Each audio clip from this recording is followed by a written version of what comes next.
É claro que você já ouviu falar, né, de algum médico, sempre que qualidade do sono, controle do estresse, exercício físico, estou lendo porque a lista é grande, alimentação saudável, suplementação hormonal e de vitaminas, entre outras coisas, são hábitos que ajudam a envelhecer de maneira mais saudável. E o Brasil e o mundo está vivendo mais.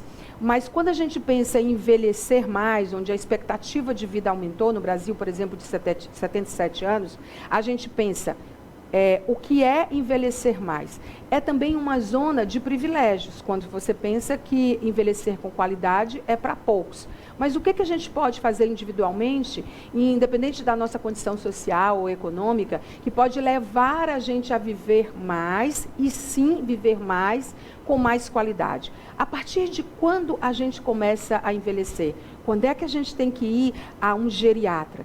Quando que a gente tem que prestar atenção de modo preditivo, que é muito mais do que prevenção, mas você lançar um olhar mais para frente do futuro, já tomando medidas a partir de agora, quando se trata da nossa idade. Então, para discutir esse e outros contextos em relação ao envelhecimento e principalmente envelhecer com qualidade, a gente recebe aqui nos nossos estúdios o geriatra Dr. Otávio Fortes, graduado em Medicina pela Universidade Federal de Pernambuco, com residência em Clínica Médica no Hospital das Clínicas da Faculdade de Medicina da USP, né, em Ribeirão Preto, residência em Geriatria no Hospital das Clínicas também da USP, que é um hospital de referência no Brasil, e tornou-se um especialista em envelhecimento saudável, faz gerenciamento de cuidados médicos, ele atende com consultas domiciliares, tratamento de perda de peso na terceira idade, ou seja, tudo que orbita em torno de um corpo, que é da maioria de nós, que está indo para o envelhecimento, ou que já está nessa área de envelhecimento, diz respeito ao nosso convidado. Queria dar as boas-vindas, agradecer a sua presença, já de antemão, para dividir conosco informações importantes sobre aquilo que todo mundo está falando, mas a maioria fala sem muita propriedade, principalmente a gente que não é da área. Então, bem-vindo ao nosso programa, doutor Otávio. Obrigado, Maia, é um prazer estar aqui. Obrigado a todos vocês que estão nos assistindo. E, assim, você introduziu bem, né? A gente tem que entender que a gente está passando por uma transição demográfica, né? O mundo todo, e o Brasil não é diferente, está envelhecendo, né? Só para você ter uma ideia, eu sempre gosto de trazer números para a gente ter uma noção da magnitude disso. Hoje, cerca de 15% da população brasileira é de idosos, 60 anos ou mais. E a expectativa é que até 2030, essa proporção mais do que dobre. Acredita-se que em 2030 nós vamos ter mais idosos do que crianças, né? Isso numa velocidade muito rápida, né? A gente até costuma comparar, por exemplo, o caso da França.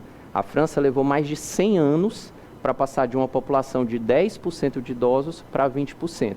A gente vai fazer essa mesma transição em 25 anos. Então, a gente tem uma urgência de falar mais sobre esse assunto e de introduzir também os representantes, os governantes, para a gente instituir políticas públicas, né? Porque a nossa realidade vai ser essa. E isso é um marcador de desenvolvimento, tá? O envelhecimento populacional, ao mesmo tempo que a redução da natalidade, isso indica um desenvolvimento na área da saúde, na área socioeconômica, né? Então, os tratamentos, os diagnósticos, isso está evoluindo.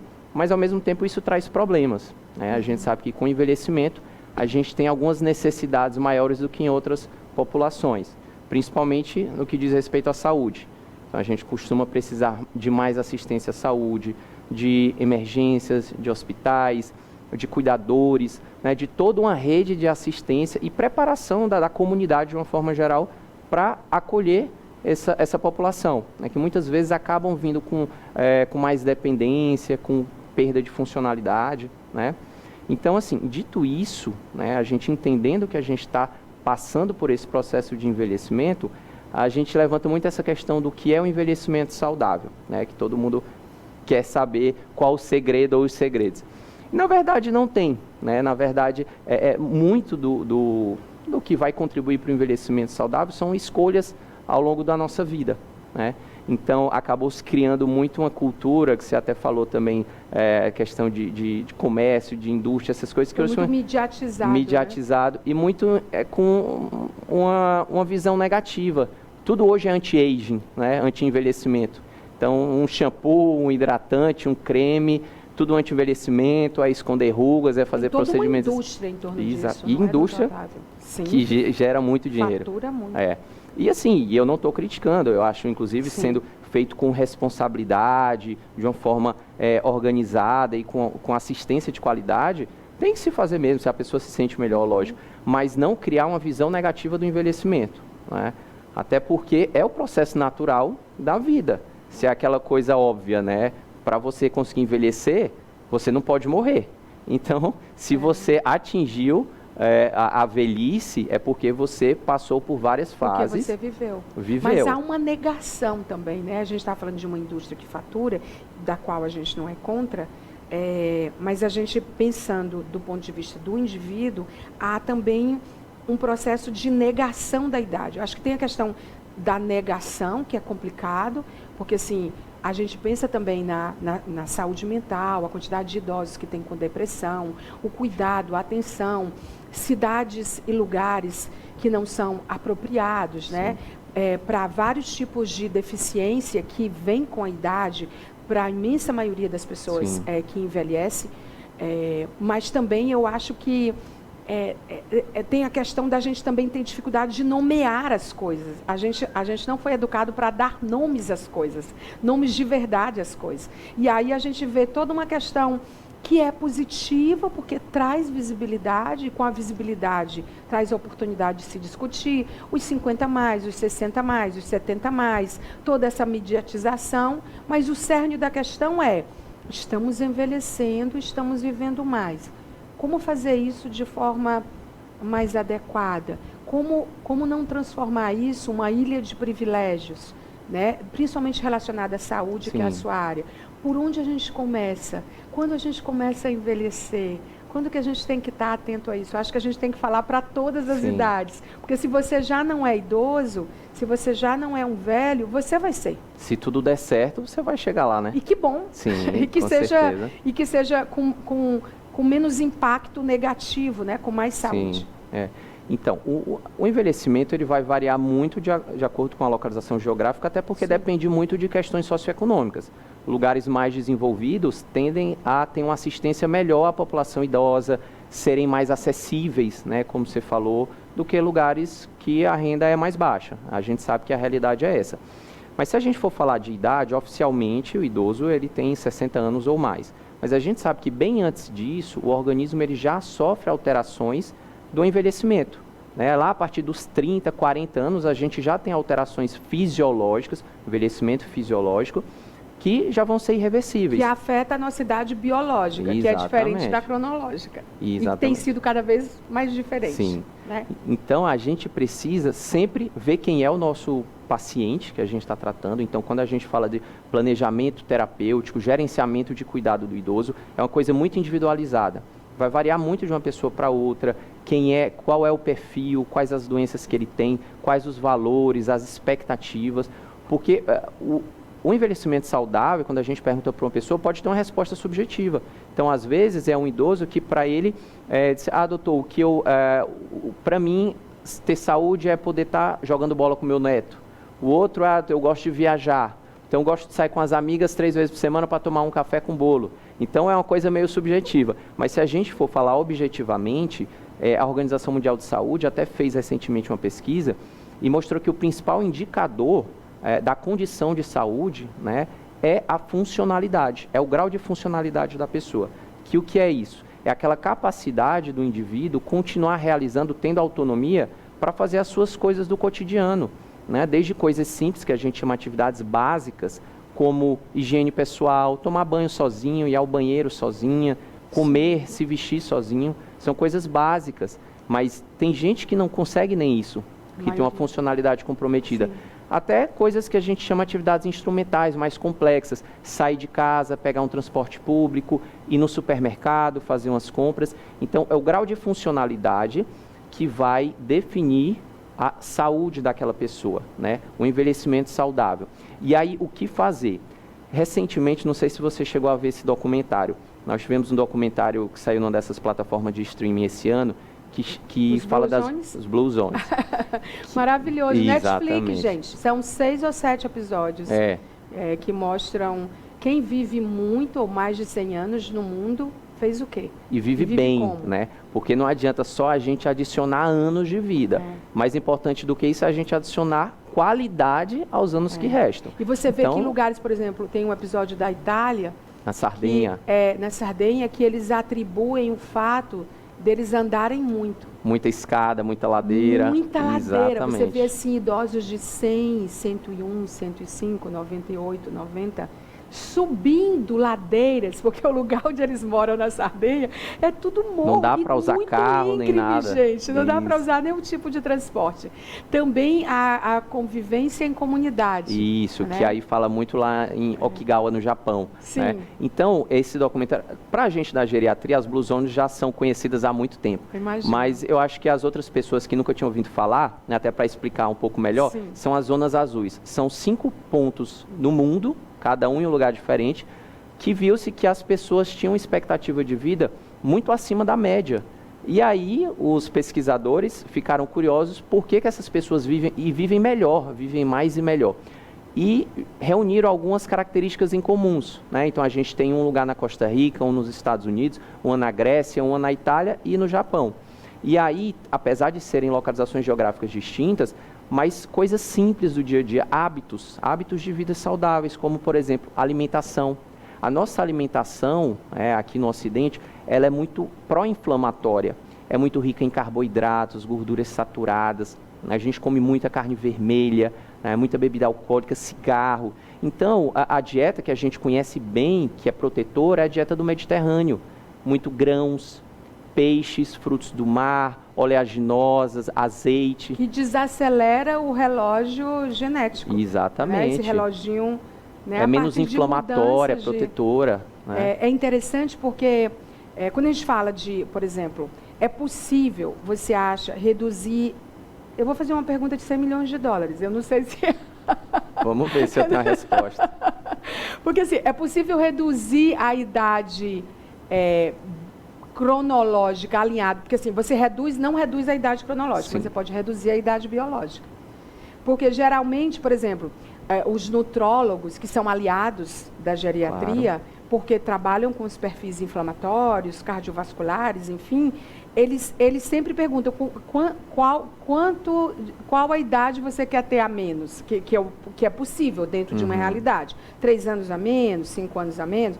O quanto é possível fazer para a gente retardar, voltando ao originalmente que eu falei, esse relógio genético. Sim. Né? Porque um pouco você já disse, eu até disse uma lista aqui no começo, né, de coisas que precisam ser feitas. Mas é quase um alinhamento de planetas. É difícil fazer tudo isso. Tudo realmente é difícil, mas a gente vê que tem hábitos simples. Então, idade cronológica realmente a gente não tem como mexer. Mas trocando o termo de idade biológica por fatores de risco, eu trocaria. Reduzir os fatores de risco. Lógico, a gente sabe que existe um componente genético para várias doenças, né? Mas muitos fatores de risco, eles são modificáveis ao longo da vida para várias doenças, desde, por exemplo, hipertensão, diabetes, AVC, infarto, câncer, demência ou Alzheimer. 40% dos fatores de risco para Alzheimer, que é uma doença neurodegenerativa, são modificáveis, como a alimentação que a gente falou, atividade física regular, não só para a saúde muscular, óssea, mas o próprio exercício físico. Recentemente descobriu-se um hormônio que é liberado com a atividade física, que é protetor para a memória. Então, além disso, cessar tabagismo, a interação social, o convívio, manter relações sociais saudáveis, isso é protetor. Tanto que nós vimos na pandemia, com o isolamento social que nós tivemos que fazer, muitos casos de ansiedade, depressão, casos de demência, por conta do isolamento social. Outra coisa que os moradores do Japão citaram muito, que é viver em comunidade, que eles chamam lá, eles têm um termo Ikigai, que é o propósito de vida. E eles focam muito nisso, é a razão de você estar ali, de acordar todos os dias, de levantar e fazer as suas coisas. E eles colocam muito como propósito ajudar o próximo. Então, eles vivem em comunidades que, se o vizinho é mais dependente, não tem ninguém para cuidar, eles se reúnem e ajudam a cuidar, dividem as contas, vão comprar medicação. Interessante que vocês, geriatras, terminam desempenhando um papel que as políticas públicas deveriam ter desempenhado ou a família deveria ter desempenhado. Porque, por exemplo, quando você fala de propósito, né, eu acho que talvez falte dentro desse ecossistema familiar de cidades e de cuidados que leva para a política pública, que leva para todos, a consciência disso, né? Eu imagino, o nível de consciência que os seus pacientes têm em relação à importância disso que você nomeia 1 a 1. Sim. Deve ser baixo, porque não é só porque são os seus pacientes, é porque é baixo na maioria dos lugares, mas especialmente no Brasil, eu acho. E aí eu queria te perguntar, onde que a gente está mais avançado no cuidado e nessa consciência, e nessa percepção do envelhecer e do cuidado mesmo na geriatria no mundo? A gente fica muito limitado, às vezes, por questões socioeconômicas.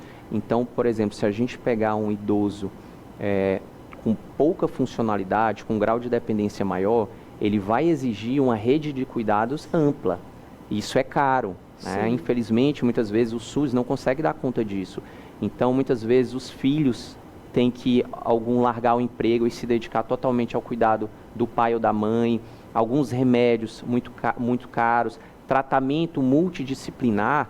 Então, muitas vezes o paciente, não adianta o médico geriatra tratar sozinho, que a gente muitas vezes não vai conseguir. A gente precisa de uma equipe multidisciplinar com um fisioterapeuta, um nutricionista, um psicólogo, um terapeuta ocupacional. E isso é caro. Além das tecnologias aliadas, não é? Com certeza. Que eu imagino que são bem relevantes hoje. A telemedicina, por exemplo, nos ajudou a dar uma assistência a pacientes que estão em locais mais distantes, mas alguns dispositivos, por exemplo, esses relógios inteligentes que fornecem... Exatamente, que fornecem algumas informações para ajudar. Os exames, né, que podem fazer o mapeamento de doenças que você está propenso a ter de acordo com o teu perfil clínico. E aí outro ponto importante, a gente foca muito na geriatria da promoção da saúde de uma forma geral. Não só no tratamento de doenças, mas prevenções, promoções de saúde, porque com o envelhecimento a gente tem um risco maior de desenvolver certas doenças, como eu falei, por exemplo, demência, cânceres, e a gente hoje tem exames que nos permitem diagnosticar precocemente essas doenças, que é quando a gente ainda tem mais chance de tratar, né, e evitar complicações mais graves. Então, hoje a gente tem muita coisa disponível, né, mas realmente vai variar muito o nível da assistência de um lugar para o outro, por conta das limitações financeiras, da própria questão da cidade em si, de acessibilidade, de facilidade de locomoção, né? Aqui no Brasil, hoje um dos lugares com maior expectativa de vida era Santa Catarina, né? Então, a gente sabe que não vai ser homogêneo, né? A gente tem uma desigualdade no mundo todo. E a gente até, quando a gente vai falar das Blue Zones, a gente vê a discrepância de uma área para outra. E não são só áreas ricas. Por isso que eu falei que nem tudo é impossível de fazer. Então, o povoado que eles citam no documentário na Costa Rica é um povoado de baixa renda. Sim. E o principal deles é que quase tudo que eles consomem, eles mesmos produzem, né? Então, vegetais, né, frutas. A carne, principalmente a carne branca, azeite. Então, é o que eles produzem. Que está livre dos hormônios, né? De todos os venenos, né? Então, não significa que precisa ter muito dinheiro para isso. Às vezes, então, coisas simples do dia a dia, né? Outro ponto que eles citam muito, que aí não estou citando nenhuma religião específica, mas a religiosidade, a fé, né? A espiritualidade, né? Exatamente, independente de sua religião. Mas você fazer parte daquele grupo, né, ali ajuda você em todas as formas, o voluntariado, né, de ajudar o próximo. O fato é que antes, por exemplo, a minha avó, ela morreu, ela ia fazer 90 anos.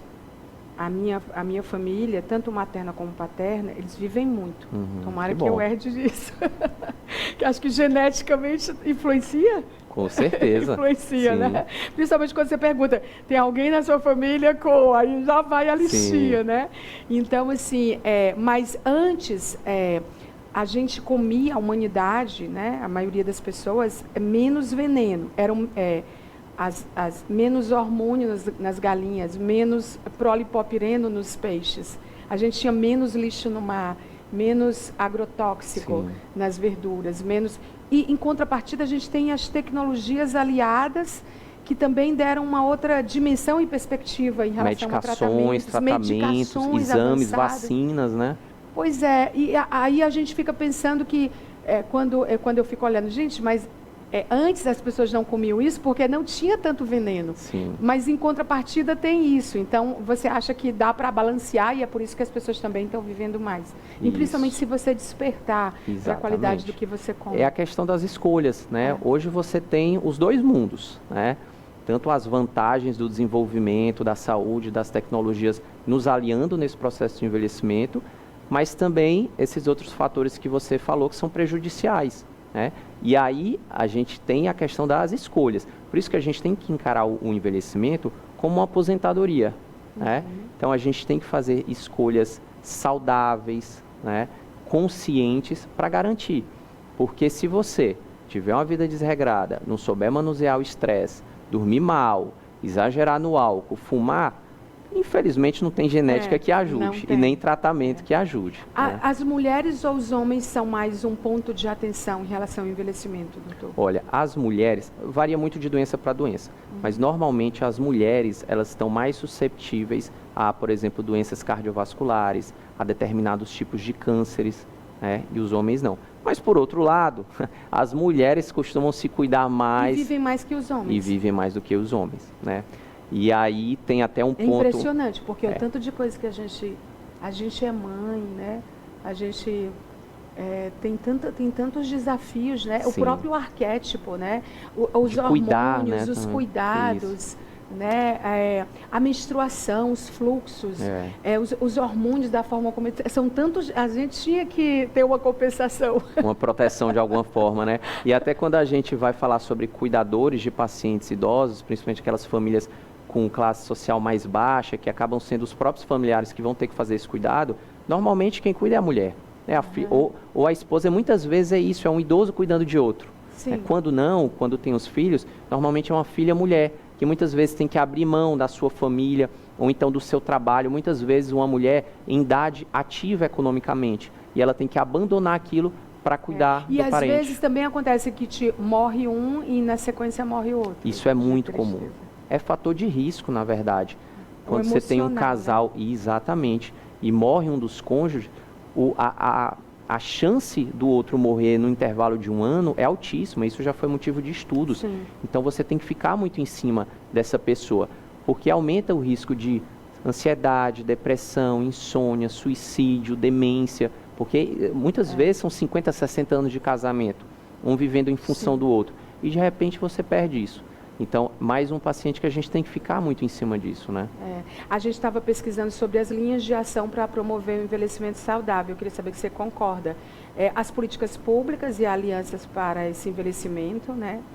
Apoiar o desenvolvimento de ambientes amigáveis, porque eu acho assim que, por exemplo, a amizade, o convívio social, mas muitas vezes, se você tem condição, você vai para um abrigo, né? Que tem abrigos de todas as formas. Eu acho que tem menos hoje, tem mais os de luxo, que são os hotéis de luxo que recebem. Mas eu acho que antes tinha mais abrigos de idosos. Quando a gente olha para Teresina, por exemplo, nas áreas de ações de voluntários, a gente tem menos abrigos e projetos solidários, tem mais para a infância e menos, cada vez menos, para a questão dos abrigos de idosos, né? Então, assim, acho que pensar politicamente em como promover esses ambientes, né? Aliar o sistema de saúde para que atenda essas necessidades. Acho que a gente precisa evoluir politicamente nisso, porque é uma política pública. Os sistemas sustentáveis de prestação, de cuidado a longo prazo, a gente não lida bem com o que é a longo prazo, né, doutor? A gente é muito imediatista, né? É um desafio para a gente, né? A questão do longo prazo. E a gente está nessa transição, como você falou, acaba focando muito no materno, infantil, em crianças, mas a gente está exatamente indo para o caminho oposto. E realmente aqui a nossa cidade ainda carece dessa assistência. Totalmente. Né? Fora do Piauí, a gente já tem outras instituições de longa permanência, que a gente chama aqui, que é o que você chama das casas de luxo, que conseguem fazer essa assistência mais... de casas de luxo que são caríssimas. Exatamente, tem a questão do preço. É um luxo, né? Que poucos têm. E aqui, infelizmente, a gente ainda não tem muita coisa nesse sentido.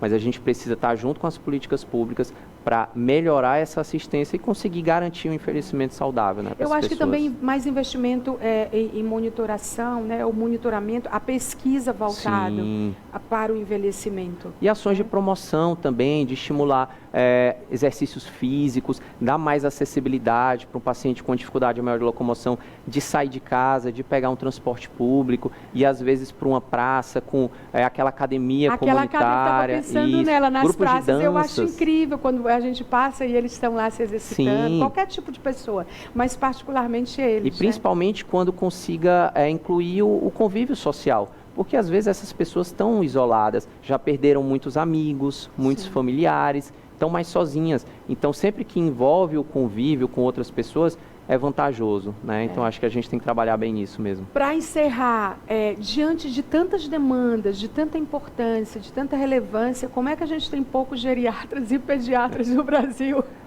Isso só no Brasil? Por que acontece isso? Por que você escolheu ser geriatra? Olha, na verdade é uma especialidade relativamente nova, tá? E felizmente vem ganhando muito espaço, né? Tanto eu acho que aqui... Felizmente, naturalmente, né? Sim, naturalmente, lógico, a tendência é essa. Então eu acho que muitas vezes até a conscientização das pessoas que precisam ir mais atrás disso e de nós médicos também. Eu comecei a ter mais contato com a geriatria já na residência de clínica médica. E eu vi aquele tratamento diferenciado, um tratamento que a gente chama holístico, multidisciplinar. A gente não foca numa coisa só. A gente acaba sendo o médico do paciente, às vezes até da família, né? A gente consegue fazer um gerenciamento completo, realmente faz a diferença. A maioria de vocês termina passando pelo clínico geral, né? Isso. Na verdade, para fazer a residência de geriatria, a gente precisa fazer primeiro os 2 anos da residência de clínica médica. Então, a gente acaba tendo uma bagagem muito ampla em todas as subespecialidades clínicas. E por que só a consulta com geriatra dura 1 hora, 1 hora e meia? Por que não todas? Olha... Porque deveria. Com certeza. O olhar para o paciente, o conversar. A gente precisa saber, sempre eu falo, olha, nossa primeira consulta é um pouco demorada porque eu preciso conhecer todo o seu histórico. E aí vocês têm um desafio da subnotificação de dados na área de saúde no Brasil. Exatamente. Né? Porque você não conhece o paciente, tudo que ele teve, o que ele já passou, as cirurgias. E às vezes depende muito da cabeça dele taxas, ou do familiar. O que aconteceu, né? A genética, né? Os aspectos hereditários, né? E começa do zero, porque é subnotificado. Exatamente. Mas a gente está tentando trabalhar para melhorar isso. Felizmente, cada vez mais pessoas procurando a área. Hoje a gente também tem a gerontologia, né, que são os profissionais não médicos da equipe multidisciplinar que também se especializam no cuidado ao idoso. Cada vez mais profissionais aqui na nossa cidade se interessando por isso. E a gente conseguindo montar, na verdade, uma rede de cuidado eficiente para essas pessoas, né? Muito interessante. Doutor, muito obrigada pela entrevista. Eu faria igual os Blue Zones, né? Os episódios. Fazer um documentário. Não, eu faria entrevista 1, 2, 3, 4 e 5 com você, porque foi muita coisa que a gente não deixou de abordar, mas eu acho que, no geral, a gente acabou trazendo o que era essencial, né? Do cuidado, de estamos envelhecendo mais, e mais rápido, e ficando mais tempo vivo, e eu achei muito bacana você dizer que entenda isso como um privilégio. Sim, com né? certeza. Como uma bênção, né? Tipo assim, caramba, eu estou vivendo mais, né? A gente e não tem como fazer evitar, isso com qualidade, né? A parte que te cabe. Exatamente. O que eu achei importante da sua entrevista também foi você trazer a clareza que, sim, quando complica, tudo orbita em torno da condição financeira, porque fica tudo muito caro e nem sempre o SUS contempla tudo. A maioria das coisas não é contemplada.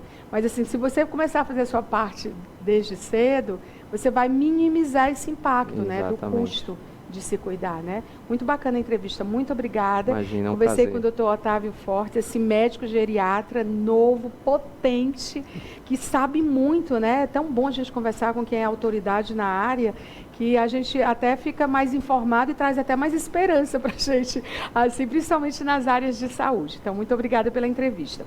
Olha, eu vou para um breve intervalo comercial, mas antes, ainda aproveitando, pedido para o Dr. Otávio continuar aqui com a gente, deixa eu só dividir um recado com o meu telespectador e internauta.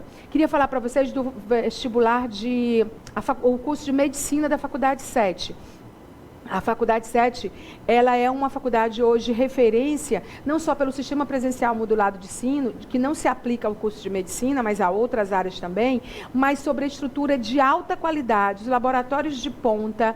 A área da Faculdade 7 são 11 mil metros quadrados, e o curso de medicina, e todos na área de saúde, que são muitos, ocupa uma área gigante de investimento de laboratórios que são importantes para a sua formação na área de medicina. Então, assim, tem os simuladores simuladores reais, como o boneco Sam, como é conhecido, né, que simula realmente uma pessoa. Equipe de professores com mestrado, doutorado, especialistas, né? Então, medicina na Faculdade 7. Queria dizer para você que as inscrições estão abertas. A prova vai ser agora no dia 22 de outubro e você pode obter melhores informações através do 869-9920-8914. Então, 869-9920-8914. Você que nos acompanha aqui no Piauí ou em outro estado ou em outra cidade fora de Teresina também, tá bom? Então, a gente queria chamar aí o VT, o videozinho da Faculdade 7, que é a cerimônia da entrega do jaleco, que é muito legal e emocionante para quem faz medicina. E já posso colar a partir desse vídeo no intervalo comercial e já eu volto com uma outra entrevista, então não saia daí. Até já. Hoje é um momento muito especial. Estou aqui para comemorar o início de uma nova jornada, a nossa cerimônia do jaleco. Sempre quis ser médica, quando criança era um sonho, mas me tornei biomédica, fiz pós, me realizei profissionalmente, mas há alguns anos passei por um momento muito difícil, onde eu tive que ressignificar minha vida. Meu filho partiu e antes dele partir eu tive a experiência de 11 meses internada com ele no hospital, vivenciando inúmeras experiências que reavivou a minha vontade de voltar e pensar para a faculdade para ser médica, prestar um serviço de excelência e poder, quem sabe, ajudar algumas crianças, algumas pessoas, assim como meu filho foi ajudado, mas infelizmente partiu. A emoção é grande, mas estamos aqui na luta e vamos em frente. Daqui a 6 anos comemoraremos novamente.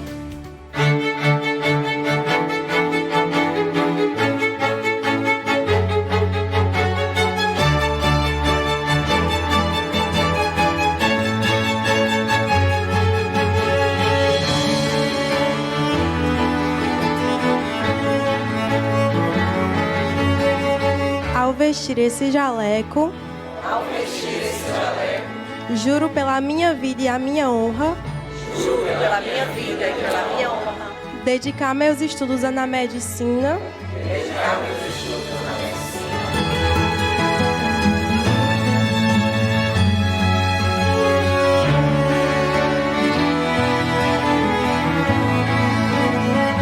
continue estudando, não perca as oportunidades. Construa a vida acadêmica pensando em que histórias vocês querem contar para seus filhos, que lembranças vocês querem ter. Façam as coisas com amor, respeito ao próximo e a si mesmo. Sejam muito bem-vindos ao time da Faculdade 7. Que Deus os abençoe e que os guie hoje e sempre.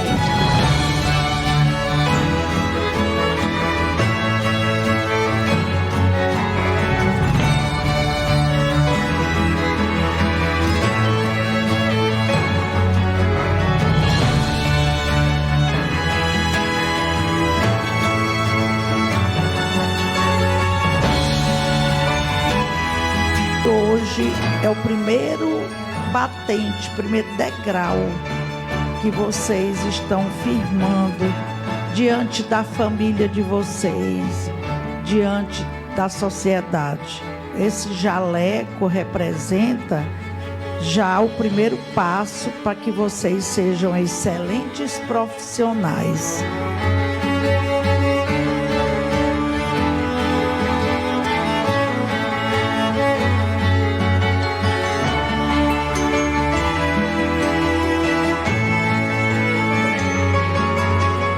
Vão existir para todos.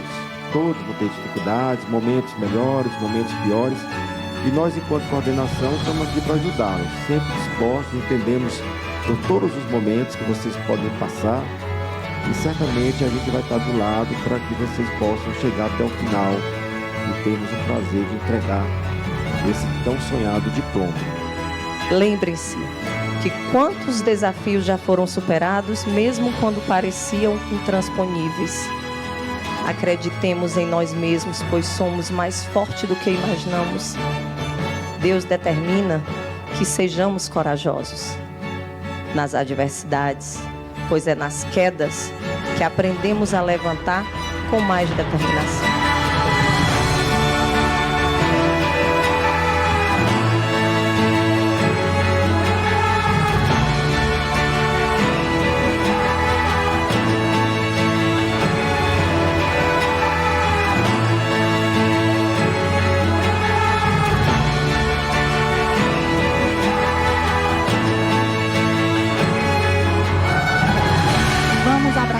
jornada com coragem, com resiliência e principalmente com paixão. Vamos aproveitar cada oportunidade de aprendizado, de interação com os pacientes e de crescimento pessoal. Que o jaleco que vestimos hoje seja um lembrete constante do nosso compromisso com o bem-estar dos outros. Como sempre, um momento de muita emoção, um momento muito especial para todos nós que fazemos o corpo docente da faculdade. É um momento de congratulação, de recebimento dos alunos, de assumirmos esse compromisso mútuo, de formarmos médicos de alto nível e fazermos a Faculdade 7 sempre um sucesso, como tem sido até agora. É uma honra estar aqui prestigiando esse dia com minha família e com meus amigos. Meu sonho sempre foi, desde criança, ser médica e a cerimônia de jaleco dar início à minha vida acadêmica. É uma alegria eu poder estar aqui e pensar que daqui a um tempo eu vou poder realmente cuidar das pessoas e trazer bem-estar para todos que eu amo. Hoje nós fizemos a cerimônia do jaleco, onde essa cerimônia representa muito para os futuros médicos e os acadêmicos de medicina, simboliza compromisso, responsabilidade, já a questão da ética. Então isso representa o começo de um grande compromisso e de responsabilidade.